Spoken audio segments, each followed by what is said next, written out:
Assalamualaikum warahmatullahi wabarakatuh. Masih bersama AMTech Racing ya. Kali ini AMTech akan memecahkan sebuah masalah ya, masalah kerusakan mesin yang sangat kadang tidak terjadi pada motor yang standar ya. Biasanya motor yang sudah dioprek-oprek terjadi kerusakan seperti ini, tapi di depan kita ada sebuah mesin ya, Ninja RR nih motornya nih. Tuh ya. Masih bagus ya, tapi kotor, nggak apa-apa ya. Kalian bisa lihat di depan kalian ya, mesin kok setangnya patah ya, stang pistonnya patah tuh ya, stang piston patah. Terus kondisi mesinnya itu masih normal standar semua ya, tapi terjadi stang piston patah. Di sini kita akan berbagi kepada teman-teman semua ya, teman-teman mekanik atau teman-teman yang pemula yang masih belajar mesin, nggak apa-apa ya. Di sini kita tidak mentutorialkan bongkar pasang lah ya. Oke, yang belum subscribe, like and comment, jangan lupa tekan tombol loncengnya ya. Tekan tombol loncengnya, maaf ya. Oke, apa sih yang akan kita kerjakan di sini ya? Di sini kita akan merepair sebuah mesin engine Ninja RR 150 RR yang keadaannya seperti ini ya. Untuk repairnya gampang ya, maksudnya gini, untuk repairnya kita akan sambung videonya besok ya. Kita di sini akan mencari akar permasalahannya ya, akar permasalahan kok kenapa bisa terjadi patah ya. Kita nggak langsung vonis bongkar ganti repair pasang, enggak, tapi kita akan mencoba ya menelusuri kenapa kok bisa terjadi patah ya. Oke. Kerusakan biasa yang terjadi pada motor 2 tak adalah, pertama pasti teman-teman tahu ya, kekurangan oli samping telat ya. Air radiator masuk ke ruang bakar ya, bisa terjadi. Tapi analisa saya itu berbeda, mungkin saya lebih berpikir ke hal lain ya, karena saya tadi sudah melihat dengan teman saya yang di sebelah kita ya. Oke, ini Mas Rido yang biasa main di AMTech lah ya. Ya. Apa yang akan kita telusuri di dalam mesin yang jebol ini ya. Kita nggak vonis langsung, oh ini stangnya ngancing, terus pistonnya macet, tidak. Tapi kita telusuri satu persatu, apakah benar oli sampingnya itu tidak lancar atau oli sampingnya itu telat. Ternyata ya, nih kita udah bongkar semua ya. Untuk bagian jebol ini ya, bagian crankcase ke bagian blockhead itu pasti tidak ada masalah di bagian kopling ya. Kopling aman lah, kopling nggak mungkin gara-gara ini terus jebol ya, nggak mungkin kopling ya. Oke. Kedua, analisa dari teman kita tadi ya, mungkin bisa terjadi weather hammer ya. Weather hammer ya, yang bisa menjelaskan weather hammer itu Mas Rido, coba Mas. Oke. Biasanya Mas Rido itu kalau masalah bahasa Inggris itu jos banget. Oke, bercanda lah ya. Oke, kita intinya di sini itu ngobrol aja ya. Ngobrol santai. Untuk masalah repair lah, besok tahunnya jadi terus bisa jalan lagi lah ya. Oke. Nanti kita jelaskan. Coba Mas. Mas Rido ya, water hammer ya. Water hammer itu seperti apa? Terus kok bisa terjadi water hammer? Apa bisa menyebabkan stang piston patah gitu loh? Oke, jadi dalam saya alami nih ya, dari salah satu mobil juga nih. Nah, jadi udah tahu, nah kan pas ada coolant yang tiba-tiba tuh masuk tuh ke ruang bakar. Nah, dia tuh udah tahu dari mana, dia tuh ada kayak entah tuh dia bolong di bagian headnya atau di mana gitu kan, yang bikin dia jadi kayak bolong, bisa masuk ke ruang bakar gitu ya. Nah, pas si piston yang awalnya masih kalau dalam patak ya, jadi kayak dari bawah si klep nih pada tutup semua kan pasti. Nah, pas naik pastilah kan dia masuk ke bagian entah itu kompresi atau enggak ya. Iya, mau ke atas kan pasti langsung kayak kok ini kayak keras banget kayak gitu loh. Jadi seolah-olah mesinnya itu menganggap bahwa di atas itu keras gitu ya, kayak ada material lain selain bahan bakar ya. Selain bahan bakar dan api yang membakar gitu ya. Ada material lain, air gitu ya. Terus terjadi pembakaran yang tidak sempurna ya. Tidak sempurnanya seperti menambah kayak kompresi gitu ya. Iya, kayak nambah kompresi. karena di dalam ruang bakar itu misal terjadi pembakaran antara bahan bakar dan api, itu air tidak terbakar ya. Iya pasti. Air tidak terbakar dan tidak akan terbilas gitu ya. Itu analisa pertama. Tapi setelah dilihat dari head ya, itu tidak ada air ya. Ini masih fresh banget ya tadi ya, baru kita bongkar. Tidak ada tanda air di sini ya. Intinya setelah dibongkar tidak ada air radiator yang masuk ke bagian sini. Biasanya kan ada sisa-sisa air atau apa ya bloknya tuh.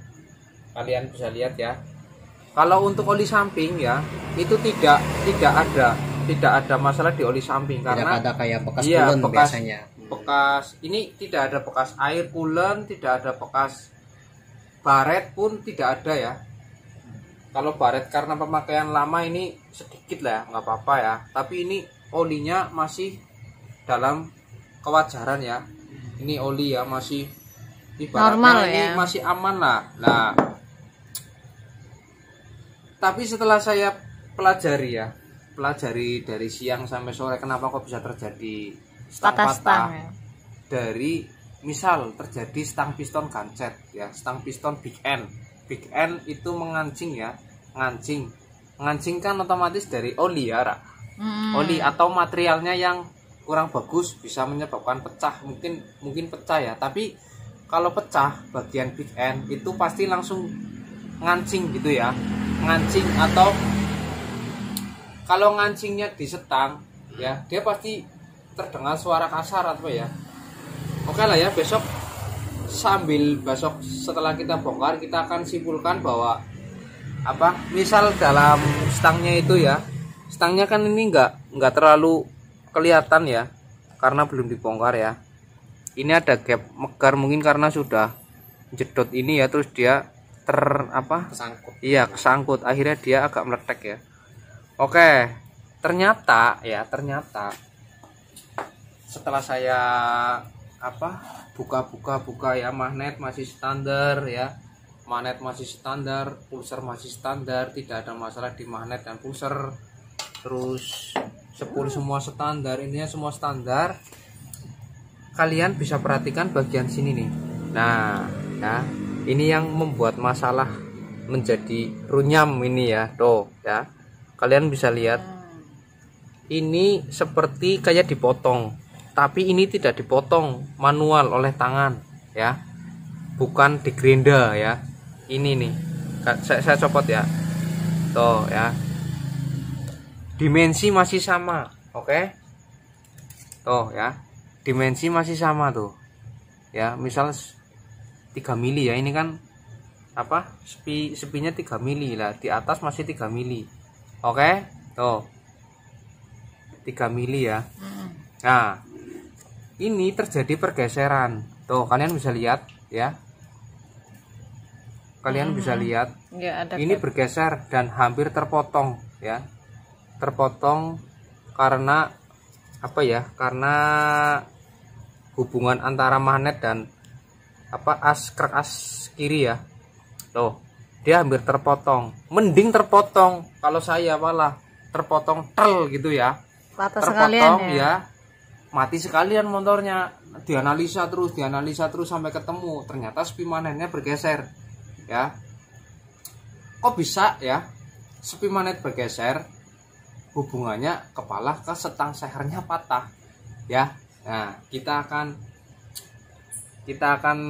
sharing sedikit tentang masalah kurva ya, kurva pengapian Ninja RR ya. Ini ya karena pergeseran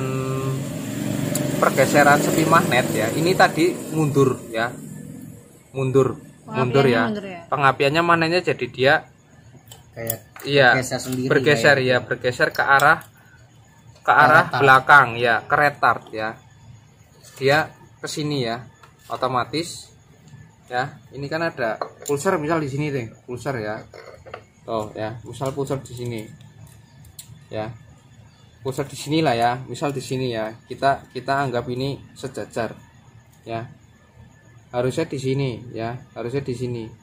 Karena dia mundur terus ya, banyak kurva pengapiannya jadi terlalu mundur ya, terlalu.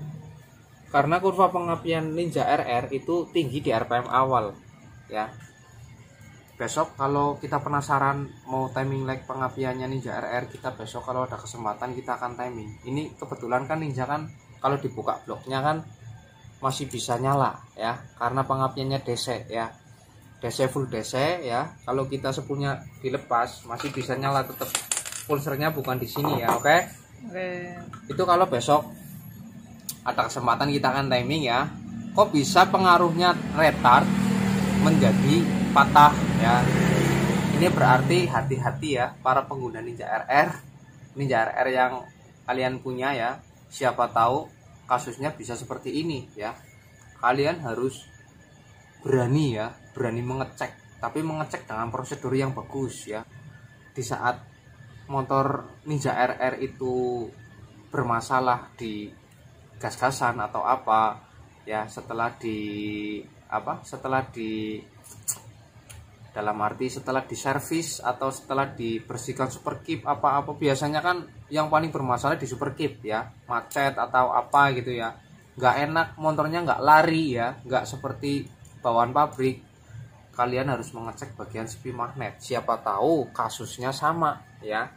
Kasusnya sama seperti motor kalian di rumah, mungkin nggak kelihatan ya, nggak kelihatan dari luar karena harus dilepas ya. Ya mungkin kalian bisa lakukan pengecekan setiap 2 tahun sekali atau 3 tahun sekali ya, iseng-iseng ya, buka manetnya, terus sepinya dicek, itu bagian sepi itu yang harusnya lurus ya, harusnya seperti ini misal ya. Nih saya akan perlihatkan, padahal Kawasaki termasuk bagus loh ya. Ini mungkin ya dilalah lagi orang beja gitu ya, mendapatkan material yang kurang bagus lah. Misalnya gini ya, sepinya kan harusnya kan gini ya, sepinya murah lah ya, harganya mungkin saya belum browsing sih ya, 10.000 atau 20.000 atau 30.000 saya kurang tahu, tapi ini bisa menyebabkan kegagalan mesin habis. Hal sepele menjadi sangat rumit ya, merembet akhirnya. Itu sebenarnya kalau kita kepengen teliti itu harus detail sekali ya. Ini tadinya saya mau repair truk ya, tapi saya penasaran kenapa kok bisa terjadi stang patah ya.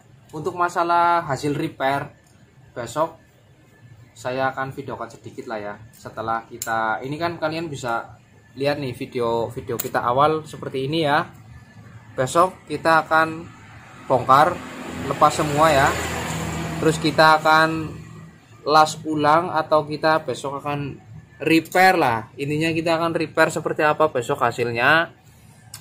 Hasil menjadi seperti baru lagi atau ya yang namanya repair kan nggak mungkin 100% seperti bawaan pabrik. Kalau bawaan pabrik kalian harus beli crankcase ya nggak? Oke, kita sambung kalau ada kesempatan besok. Video ini kita di sini akan hanya berbagi ya. Kita di sini berbagi permasalahan motor ini ya. Untuk kenapa? Mungkin ini saya mau nanya ya. Ini ada pertanyaan dari Mas Rido. Mungkin bisa mewakili ya. Ya, mewakili teman-teman lah.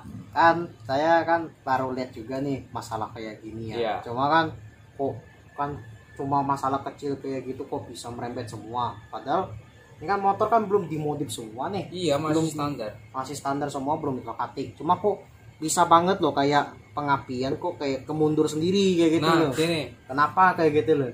Ini berhubungan dengan material ya.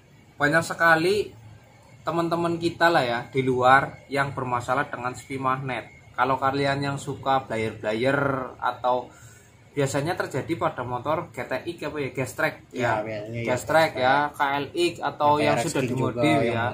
Nah, sepinya patah. Kenapa kok bisa terjadi sepinya patah ya? Dari material sudah original dari Kawasaki, ya kan? Pasti. Apakah ini perlu ada pengembangan dari Kawasaki atau ya karena barang kecil banget ya? Ini belum pernah dibongkar, benar. Bautnya masih orisinil semua ya.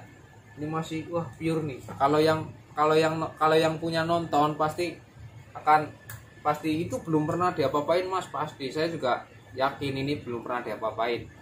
Oke, seperti itu ya. Masalah kecil bisa menjadi besar. Kita akan, kalau ada teman-teman yang punya solusi ya, misal yang bikin motor balap atau yang bikin motor GTX ya, GTX biasanya yang sudah ekstrim ya, kerak AC berat, RN itu cenderung berat ya, magnetnya berat, di blayer-blayernya itu seperti apa, atau ada permasalahan di material atau pengencangan yang kurang kencang atau gimana, atau Mas Andri ini solusinya spin magnetnya di harden atau apa-apalah ini terlalu keras atau ini pala terlalu lembek, ini kayak di cutting gitu ya, kayak digeser, kayak di krek gitu loh, kayak di press pakai impact berapa ton gitu ya, iya kan? Ya ini masukan apa ya buat bos Kawasaki, nggak apa-apa ya, ya nggak apa gini ya, kita kan apakah karakter riding yang tidak benar ya atau perawatannya ya, ini saya yakin ini bukan dari oli dan bukan dari radiator, saya sudah mengecek, bukan material, ini apa ya, ini karena tercutting ini ya, iya kayaknya nggak cutting sih, lebih tepatnya kayak bergeser lah, kayak bergeser ya. Oke ya, umeti sumpah. Oke ya, jangan lupa yang belum subscribe, kita di sini hanya apa ya, yang ngobrol permasalahan yang kadang terjadi ya. Ini juga buat referensi yang punya, apakah besok tatanya ini ya, apakah naik motornya sering digeber-geber ya, kalau 2 tak wajar sebenarnya ya, 2 tak digeber-geber kok wajar ya, ya kan, Airing King kok di blayer mbok nggak apa-apa ya, Fish Air ya blayer, namanya motor kan, materialnya original, berani blayer ya mbok, kecuali pakai material yang KW gitu ya, masa nggak Kawasaki nggak spare partnya KW mungkin, iya kan, ini bawaan pabrik loh, bukan buatan gue toko gue Bob. Oke lah ya, terima kasih ya yang belum subscribe dulu, nanti mungkin kita akan sambung videonya besok pada saat setelah hasil repair lah ya, hasil repair. Mungkin video pertama ini saya akan upload tapi belum ada hasil repairnya ya, besok kita akan upload yang hasil repair Ninja RR yang ini ya, pakai material apa aja ya. Terus untuk cara pemasangannya nggak usah lah, pemasangannya liane bae lah ya. Oke, kita di sini siapa tahu ya teman-teman punya permasalahan sama ya, pemecahannya seperti itu gitu ya. Kita hanya ya, kalau kita tadi maunya ya, tadinya ini hanya untuk apa, diservis ya, diservis ininya loh ya, tapi kan kita harus cari tahu penyebab utamanya itu apa gitu ya. Ternyata ada sesuatu yang memang menyebabkan ini menjadi patah ya, ketemu ya. Berarti kan solusinya kurvanya harus pas ya. Kenapa kok bisa terjadi patah? Rata-rata yang menjadi ya, stang piston yang patah itu mesin yang ada balancer ya, adanya gaya tarik menarik antara balancer dan pengapaian yang tidak pas ya. Intinya apa, gaya torsinya lah ya, gaya momen sentrifugalnya itu tidak pas dengan ledakan yang di atas, akhirnya terjadi gaya tarik menarik antara tenaga mesin dengan apa, gaya torsi, gaya sentrifugal mesin yang bertolak belakang, akhirnya di sini turun, di sini udah naik kayak gini loh, akhirnya kan patah ya.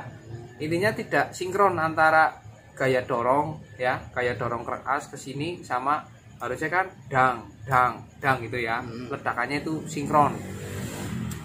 Nah ini terlalu mundur ya, kalau 2 tak terlalu maju kepala motornya gitu ya, biasanya masih tetap naik, tapi ini mundur kok bisa patah gitu ya. Ini mundur loh, berarti ada minus apa ya, minus di pengapian ya, seperti itulah. Kalau untuk pembuktian kok bisa minus ya, kok bisa minus, itu harus dibuktikan dengan timing lag. Besok kita akan timing lag, mungkin kalau ada kesempatan, saya udah bilang dari tadi ya, timing lag ya. Besok kalau ada kesempatan ya, timing lag kurva ninja ada lah yang kemarin di IG itu ya, yang kurva ninja udah pada lihat ya. Kurva seperti itu, kurva itu tidak rata. Ada yang rata, maksudnya kurva ninja RR ini itu bergerak ya, kurva itu bergerak, tidak flat. Ada yang flat, cuman ini loh, maksudnya ninja RR itu bergerak, RPM berapa dia di berapa derajat, terus top RPM berapa derajat itu. Nah itu karena pemakaian terlalu lama, pistonnya, stangnya itu terjadi gaya tarik menarik yang tidak sinkron antara pengapian dan titik mati krek as atau gaya torsi krek as, akhirnya menjadikan stangnya menjadi fatigue apa ya dok? Iya. Fatigue itu gaya yang tidak, ya akhirnya kan patah ya, seperti kawat kayak gini loh, kayak gini terus loh, rata-rata kan patah, panas. Oke. Terima kasih ya, ini untuk satu video aja ya. Video berikutnya hasil ya yang setelah ini di repair besok. Oke. Cukup sekian video dari AMTEK, mungkin tidak bermanfaat tapi ya buat sedikit-sedikit referensi lah, siapa tahu ninja kalian seperti itu ya. Repair nggak apa-apa, besok lihat hasil repairnya. Ini baru satu ya lu, baru satu. Oke, jangan panjang lebar. Terima kasih. Assalamualaikum warahmatullahi wabarakatuh. Salam dong. Salam AMTEK.